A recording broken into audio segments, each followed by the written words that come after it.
Monsieur le représentant de l'OMS, Monsieur le Président de l'Association des hôteliers restaurants, Monsieur le Président de la plateforme des ONG engagées dans la lutte contre le tabac, Monsieur le représentant des transporteurs, honorables autorités administratives et politiques, chers collaborateurs et surtout, chers jeunes.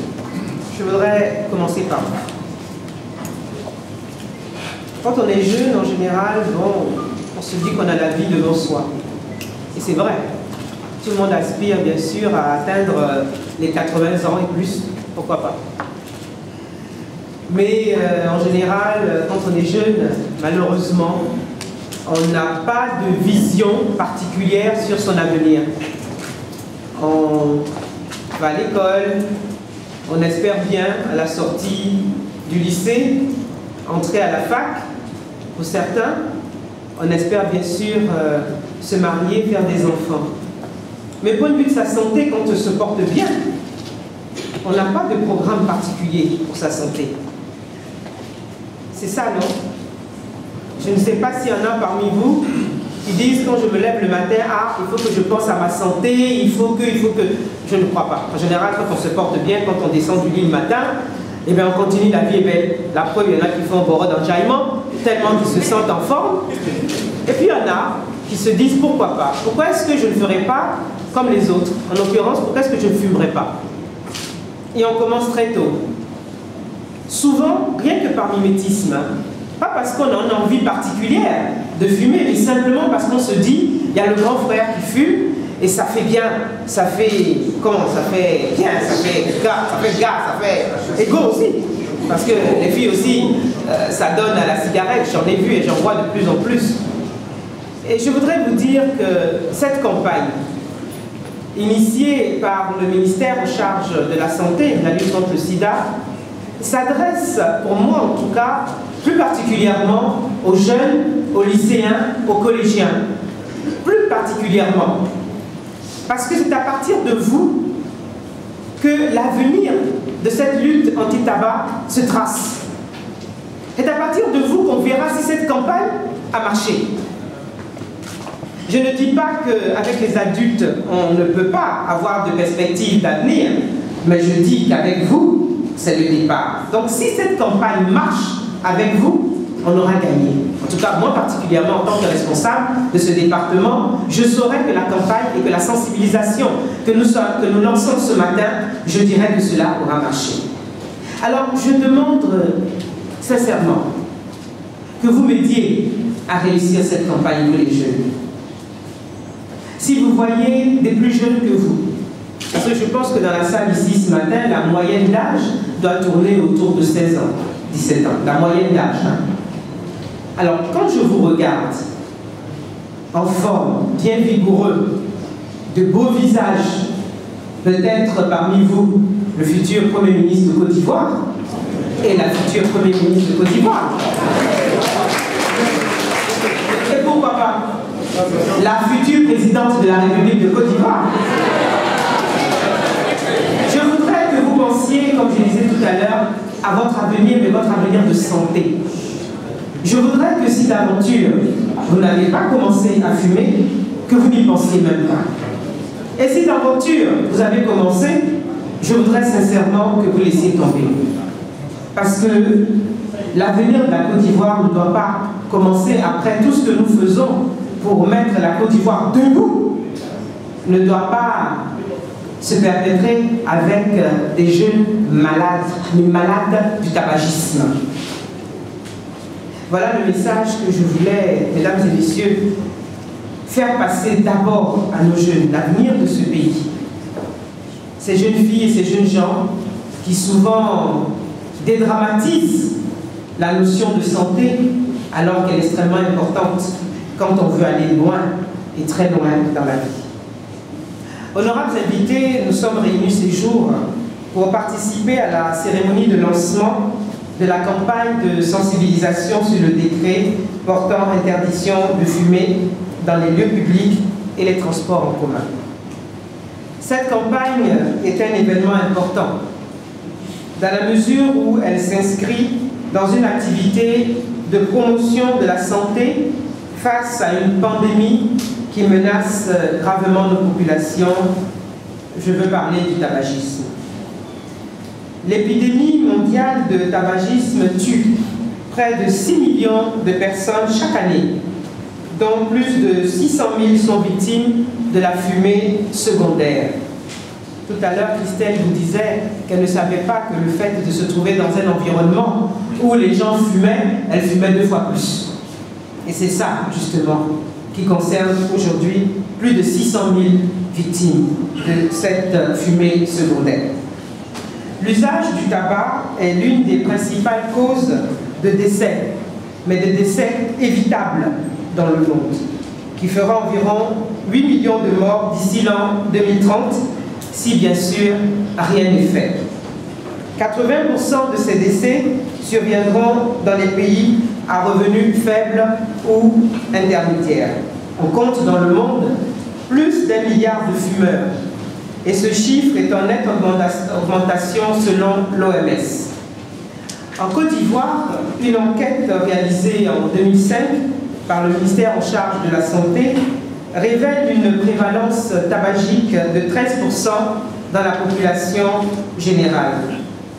Cette épidémie est particulièrement notable chez les jeunes, je viens de le signaler, et d'y mettre un accent particulier. Une autre étude réalisée en 2009 auprès de jeunes scolarisés âgés de 13 à 15 ans a révélé en effet un taux de fumeurs de 5,6% et de 23,4% respectivement chez les filles et les garçons. Le tabagisme est à l'origine de plus de 30 maladies chroniques et d'autres conséquences souvent mortelles, toujours selon l'OMS. Je veux citer entre autres l'hypertension artérielle, les accidents cardiovasculaires, les cancers, les bronchopneumopathies obstructives chroniques, et puis malheureusement pour les femmes qui sont enceintes et qui continuent de fumer, des enfants de très petit poids et souvent des accouchements précoces. À l'échelle nationale, ces pathologies causent d'énormes préjudices. En Côte d'Ivoire, selon des estimations, la prise en charge effective des frais médicaux liés au tabagisme devrait coûter à l'État de Côte d'Ivoire la bagatelle de 28,6 milliards de francs CFA par an. Cet argent qu'on aurait pu mettre, n'est-ce pas, dans la construction d'hôpitaux, par exemple. En réalité, ce coût serait à la charge quasi exclusive des familles, ce qui fait de cette épidémie un potentiel facteur aggravant de la pauvreté dans notre pays. La Convention cadre de lutte anti-tabac, premier traité de santé publique négocié sous les auspices de l'OMS, constitue le principal espoir actuel pour inverser la tendance de l'épidémie tabagique. Cette convention cadre que la Côte d'Ivoire a ratifiée le 28 janvier 2010 renferme un ensemble de mesures pour lutter efficacement contre le tabagisme. Cette protection, selon les recommandations de cet article, devrait être renforcée et étendue si nécessaire, notamment par une modification de la législation ou l'adoption de dispositions beaucoup plus contraignantes. Bien avant l'avènement de la Convention cadre, un décret a été pris en 1979 relativement à la protection contre l'exposition à la fumée du tabac. Toutefois, les mesures qu'il comportait sont apparues de nos jours inadaptées aux directives de la Convention cadre qui préconise l'interdiction totale de fumer et l'élimination totale de la fumée du tabac afin de créer des espaces ou alors un environnement à 100% sans tabac. Face à ce double constat, d'une part, la gravité des conséquences du tabagisme environnemental et d'autre part, la protection quasi inexistante contre ce fléau, les autorités ivoiriennes ont pris la résolution d'agir dans le sens de la mise en œuvre effective des dispositions de la Convention cadre. Permettez-moi au passage de rendre un hommage appuyé à son Excellence M. Alassane Ouattara, président de la République de Côte d'Ivoire, qui accorde du prix à cette campagne. Cette volonté politique s'est concrétisée par l'adoption d'un décret en Conseil des ministres sur rapport conjoint des différents ministères de l'Intérieur, de l'économie et des finances, du commerce, des transports et bien entendu celui du ministère en charge de la santé et de la lutte contre le sida. Il s'agit bien entendu du décret numéro 2012-980 du 10 octobre 2012 portant interdiction de fumer dans les lieux publics et les transports en commun. Pour faciliter l'application du dit décret, il est nécessaire donc, avec vous, de sensibiliser les populations. D'où cette campagne que nous lançons aujourd'hui. Cette activité se fera essentiellement avec l'appui des médias, avec bien sûr l'appui des responsables des établissements secondaires, mais également avec l'appui des transporteurs, avec l'appui des ONG. Je lance un appel à tous pour le respect de cette décision gouvernementale. Et je rappelle que cette période de sensibilisation conduira à partir du mois prochain à l'entrée en vigueur des mesures contraignantes prévues par ce décret. Par ailleurs, je tiens à souligner que la lutte anti-tabac ne se limitera pas à la prise simple de ce décret, qui est la première étape d'un processus devant aboutir à l'élimination totale de cette lutte contre le sida.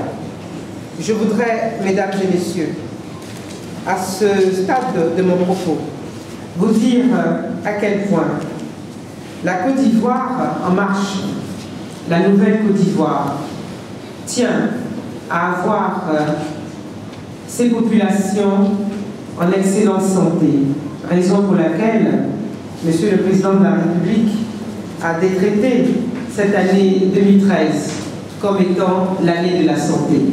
Il ne s'agira pas donc d'avoir simplement des infrastructures sanitaires de haut niveau, il ne s'agira donc pas d'avoir simplement des plateaux techniques extrêmement performants, il s'agira également d'avoir une population en excellente santé, des jeunes en excellente santé pour l'avenir de la Côte d'Ivoire. Il est important qu'ensemble, nous menions cette lutte anti-tabac. Je vous remercie.